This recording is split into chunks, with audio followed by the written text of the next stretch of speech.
But sir గతంలో ఎప్పుడు కూడా ఎన్నో ఆరోపణలు, ఎన్నో అలిగేషన్స్ లైక్ శ్రీరెడ్డి మొదలుకొని ఇప్పటి వరకు కూడా ఈ కొరియోగ్రాఫర్ ఇష్యూ వరకు కూడా వందలాది ఆరోపణలు వచ్చాయి ఇండస్ట్రీలో. బట్ ఏ రోజు కూడా ఒక ఝాన్సీ గారు, ప్రగతి గారు, లేదంటే అడ్వకేట్ పావని, ఇట్లా తమ్మారెడ్డి గారు ప్రెస్ మీట్ పెట్టి ఫిలిం ఛాంబర్ లో మాట్లాడిన దాఖలాలు, ఇలాంటి ఒక లైంగిక వేధింపుల కమిటీ, ఒక టీం ఉంది, ఒక వింగ్ ఉంది, ఇది పనిచేస్తుంది, బాధిత మహిళలు ఎవరైనా ఉంటే వచ్చి వాళ్ళు కంప్లైంట్ చేయొచ్చు అనే విషయం చాలా మందికి తెలియదు అనేది చాలా ఆశ్చర్యకరంగా ఉంది. మనం తెలుసుకుందాం అనుకుంటే తెలుసుకుంటారు అమ్మా, తెలుసుకోవద్దు అనుకుంటే తెలుసుకోరు. ఇప్పుడు నేను చెప్తున్నాను 2013లోనే ఫార్మ్ డే కమిటీ, నేను జయసూర్ గారు మేమందరం కమిటీ ఫామ్ చేసాం. అప్పట్లో చేసి చాలా కాలం రన్ చేసాం. ఆసరా అని ఒక ఆర్గనైజేషన్ నేను పంపిస్తా మీకు, చూడండి. పేపర్ కట్టింగ్ ఉంది నా దగ్గర కూడా. ఇది లేదు చూడండి. నేను మొన్న ఎప్పుడు సడన్ గా ఎవరో పంపించారు, సార్ మీరు అప్పుడే పెట్టారు సార్ అని ఎవరో పెట్టారు నాకు. సో అది అంటే మేము చేస్తున్నాము. ఇది కూడా 2018. ఇప్పుడు మీరు ఛాంబర్కి వెళ్తే ఇవాళ నేను చూసా, నేనే అంటించాను. అది తీసేసారు, చించేసారు, ఇంక అక్కడే ఉంది పోస్టర్.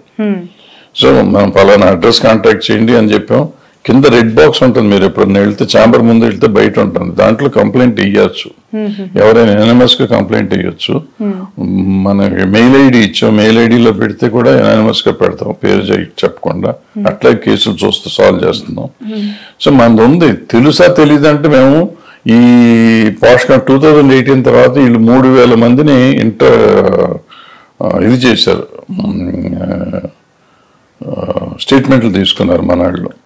అంటే 3000 మంది మహిళలతో మాట్లాడారంటే ఆల్మోస్ట్ ఇండస్ట్రీ అందరికీ తెలిసి ఉండాలి, కింద నుంచి పై దాకా తెలిసి ఉండాలి. నేను, ఝాన్సీ, సుప్రియ 3-4 జనరల్ బాడీ మీటింగ్లకు వెళ్ళాం ఫెడరేషన్ లో. వెళ్ళి ఇట్లా ఉమెన్ కి ఇది ఉంది అని జనరల్ బాడీస్ లో చెప్పాం, యూనియన్ జనరల్ బాడీస్ లో. సో ఇంతకంటే ఏం చేస్తాం మనం. అప్పట్లో అన్ని అవుట్డోర్ యూనిట్ వ్యాన్లకి అతికిచ్చాం, అది ఇట్లా కమిటీలు ఉన్నాయి మీరు చూసుకోండి. అంటే మీకు ఇంట్రెస్ట్ లేక మీరు చూడలేదు అనుకో, దానికి మేము ఎట్లా బాధ్యులు అవుతాం? మేమంటే ఇండస్ట్రీ అనేది. సో మనం చేసే ప్రయత్నం మనం చేస్తూ ఉంటాం. నాకు కంప్లైంట్ ఇస్తానికి అక్కడ ధైర్యం రాలి. ఇక్కడ బేసిక్ ప్రాబ్లం ఏంటంటే అందరికీ ఎట్లా ఎట్లా ఎట్లా అనేదే ప్రాబ్లం.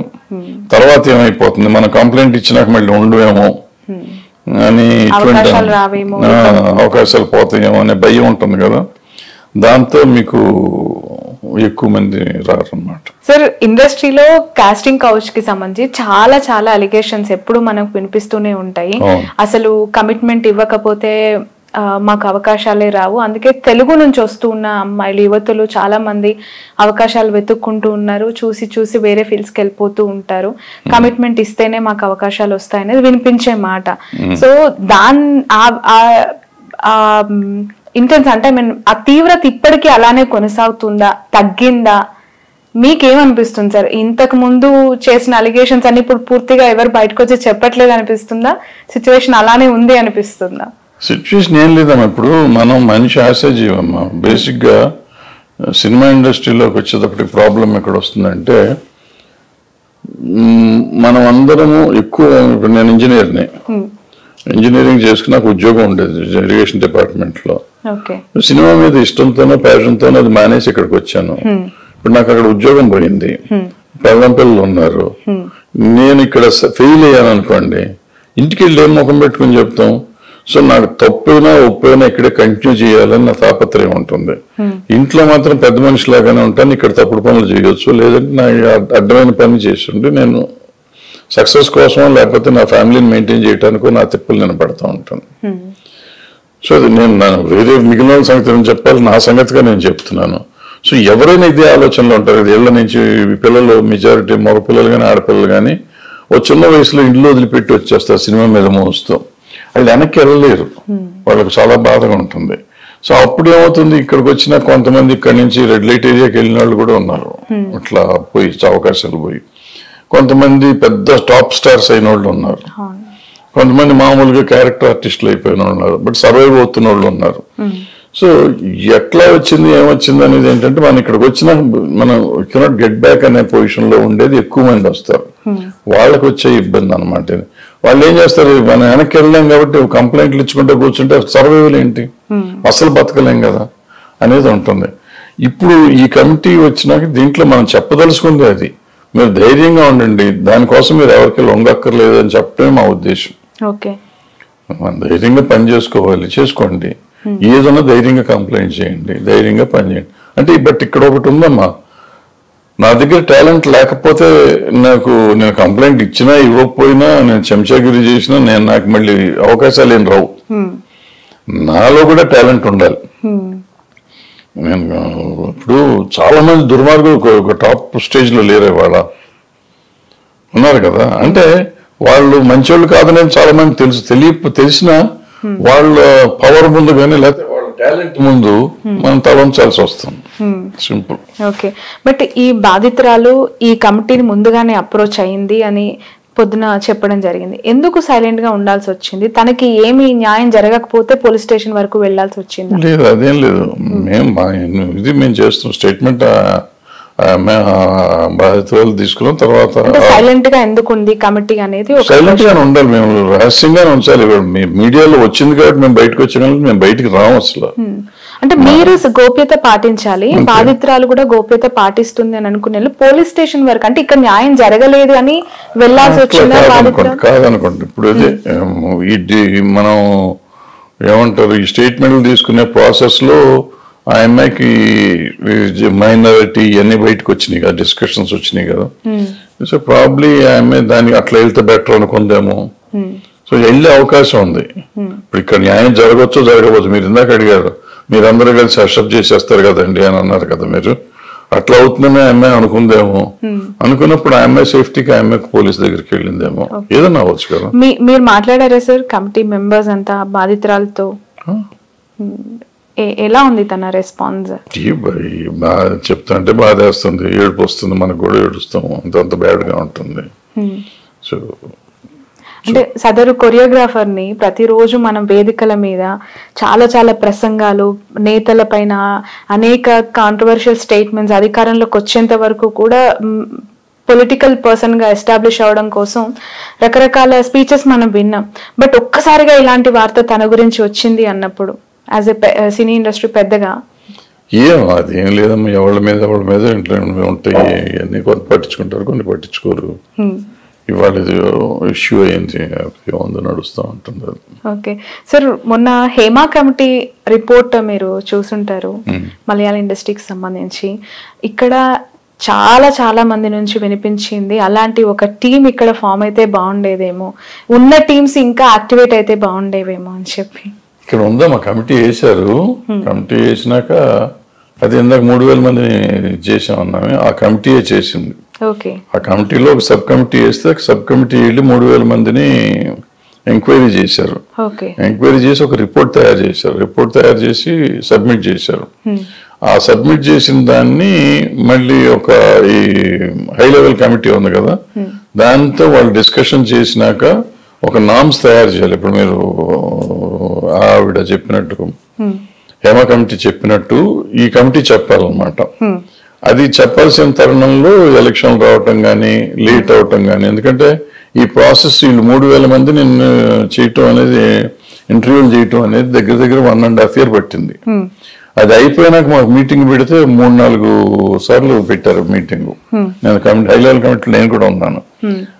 కోరం లేకపోయింది 2-3 మీటింగులకి. ఆ తర్వాత FDCలో చైర్మన్ లేకపోవటం, తర్వాత FDC ఎలక్షన్ రావటం, ఎలక్షన్ వచ్చినాక ఇది కొత్త గవర్నమెంట్ రావటం, ఈ 4 నెలలు ఇక్కడ మళ్ళీ FDCలో MD కూడా లేకపోవటం, ఇట్లా రకరకాల సమస్యలు వచ్చినాయి అనమాట. తప్ప వేరే. బట్ హేమా కమిటీ లాగా ఒక కమిటీ ఇక్కడ చాలా యాక్టివ్ గా అగ్రెసివ్ గా ఉంటే టాలీవుడ్ లో చాలా పెద్ద వాళ్ళు కూడా 2-3 పట్టింది కదమ్మా, ఇది పట్టింది అయిపోయింది. బట్ లాస్ట్ స్టేజ్ లో గవర్నమెంట్ లో మారటంతో కొంచెం తేడా వచ్చింది అనుకుంటున్నాను. ఇప్పుడు వస్తుంది అంటే ఇప్పుడున్న పరిస్థితి ఏంటంటే 1 month లోపల రావచ్చు. మీటింగ్ పెడితే 1 month లో అయిపోతుంది. 1 month లో మీకు రిపోర్ట్ వచ్చేస్తుంది. ఆల్మోస్ట్ రెడీగానే ఉంది. కాబట్టి ఈ హై లెవెల్ కమిటీ ఒకసారి డిస్కస్ చేసుకోవడం, 1 మీటింగ్ 2 మీటింగ్ లో చేస్తే మీకు నామ్స్ అని తయారు చేసి పై చేయొచ్చు అనమాట. So it might take 1 or 2 months maximum, అంతకంటే చేయకూడదు. అంటే మొదలు పెడితే, ప్రాసెస్ మొదలు పెడితే. ఓకే, ఎందుకు సార్ అలాంటి ఒక కమిటీని పూర్తిగా అంటే ఐ మీన్ యాక్టివ్ గా లేకుండా ఈ బిజినెస్ గవర్నమెంట్ మారితే అమ్మా, ఇప్పుడు పూర్వకాలం గవర్నమెంట్ మమ్మల్ని వేశారు, ఇప్పుడు ఉన్న గవర్నమెంట్ మా పేర్లు వాళ్ళకి నచ్చకపోవచ్చు, పేర్లు మార్చేయచ్చు, వేరే వాళ్ళని తెస్తారు, అది ఇవన్నీ తెలియదు కదా, వాళ్ళనే ఉంచుతారా లేకపోతే వేరే వాళ్ళని పెడతారా తెలియదు. సో ఇవన్నీ పొలిటికల్ రీజన్స్ కూడా కొన్ని ఉంటాయి కదా. సో మన అన్నిటి మీద మన కామెంట్ ఇక్కడ చేస్తాం. ఓకే, పొలిటికల్ ఇన్ఫ్లుయెన్స్ వల్ల కమిటీలు నిర్వీర్యం అయ్యే పరిస్థితి ఇండస్ట్రీలో ఉందా అనే ప్రశ్నకు మీ సమాధానం? ఉండొచ్చు, ఉండకపోవచ్చు. అంటే ఇప్పుడు మనం తీసుకుంటున్న నిర్ణయం పాలిటిక్స్ తో సంబంధం లేదు కదా. ఛాంబర్ వరకు మన పాలిటిక్స్ తో సంబంధం లేదు. వాళ్ళు ఇచ్చిన గైడ్ లైన్స్ ని మనం ఫాలో అయ్యి మన సంగతి మనం చూసుకుంటూ ఉంటాం. సో మేము క్లీన్ గా జరగాలి అనేది మా ప్రయత్నం. సో 90% బాగా మంచిగా జరుగుతుందని మనం కోరుకోవాలి. జరగదు అని ఎందుకు నెగిటివ్ థింకింగ్ తో ఎందుకు మొదలెట్టాలి ఏదైనా? ఐ థింక్ పాజిటివ్ గా ఒక స్టెప్ ముందుకు వచ్చారు అందరూ. మంచి జరగాలి, ఇండస్ట్రీలో మంచి జరగాలి, ఆడపిల్లకైనా మగపిల్లకైనా సినిమా ఇండస్ట్రీలు నమ్ముకుని వచ్చిన వాళ్ళు బాగుండాలి, వాళ్ళని ఎక్స్ప్లాయిట్ చేయబడకూడదు వాళ్ళు. సో ఇది మా ధ్యేయం, చేస్తానికి మా ప్రయత్నం. ఒక క్వశ్చన్ సార్, హేమా కమిటీ లాంటి ఒక strongest committee Telugu Tollywood film ఇండస్ట్రీలో ఫామ్ అయ్యి అది పని చేయడం స్టార్ట్ అయితే గనక చాలా మంది పెద్ద పెద్ద హీరోల చీకటి భాగోతాలు తెర మీదకి వస్తాయి అనేది చాలా మంది విశ్లేషకులు చెప్తున్నమాట. పిచ్చి మాటలు ఇవన్నీ.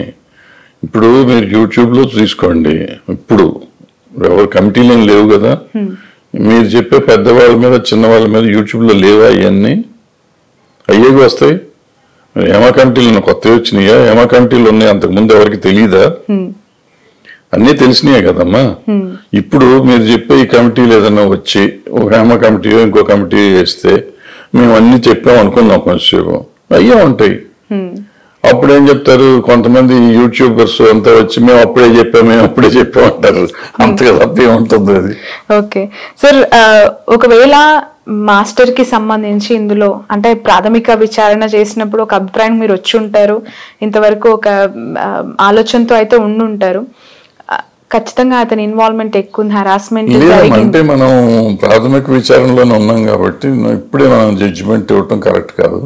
మిగిలిన విట్నెస్లు మాట్లాడేదాకా ఏ అభిప్రాయానికి రావలేము, వచ్చినాకే వద్దాం. ఎందుకంటే మనం ఇప్పుడు డిసైడ్ అయిపోయాం అనుకోండి, తప్పు చేసి ఉంటారని ఎవరి మీద ఇతనైనా ఆయన అనుకున్నాం అనుకోండి, మనం వినేది కూడా బయాస్డ్ గా ఉంటాం. ఇప్పుడు మనం క్లీన్ గా ఓపెన్ గా ఉండి వింటే ఎవరు తప్పు అయితే వాళ్ళకి చేసుకోవచ్చు. ఓకే, కొరియోగ్రాఫర్ అసోసియేషన్ నుంచి కూడా బ్యాన్ చేస్తున్నారు అనే వార్త ఒకటి వచ్చింది. కానీ కొరియోగ్రాఫర్ అసోసియేషన్ ప్రెసిడెంట్ గా ఉన్నాడు కదా, ప్రెసిడెంట్ గా ఉండకూడదు ఈ కేసు సాల్వ్ అయ్యేదాకా అని చెప్పి ఛాంబర్ నుంచి పంపించాం.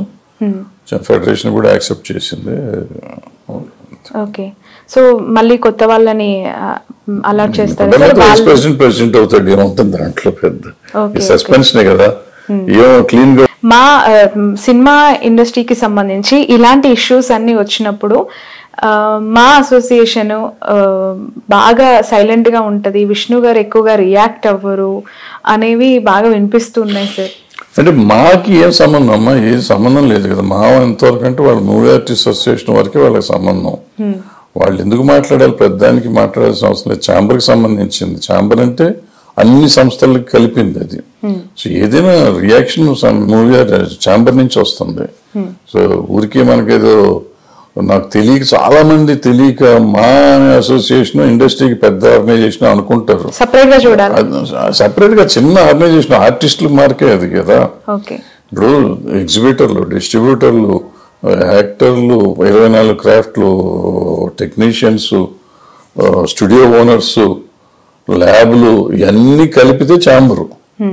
ఇన్నిటి మీద వచ్చేది మాట్లాడతాం వదిలిపెట్టి ఇందులో చిన్న గుడంక 800 మంది మెంబర్స్ ఉంది. అది అందులో మళ్ళీ 300 మంది నిజంగా ఉన్నారో లేదో తెలియదు.